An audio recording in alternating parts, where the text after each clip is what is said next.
Hello, my name's Lynn Gillespie, and this week on the High Performance Garden Show Nuggets, we share with you the answer to the question, why is my cucumber fat at the top and skinny at the bottom? Here's a clip from the show. This cucumber, I want to show you this one, and this end is ready to harvest. This end is not.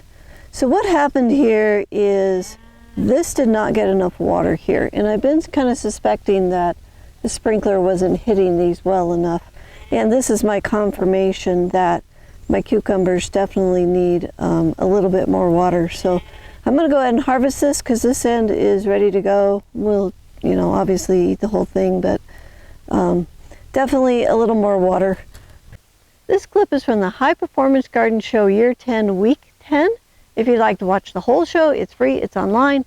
And you can enroll on our website at thelivingfarm.org/high-performance-garden-show.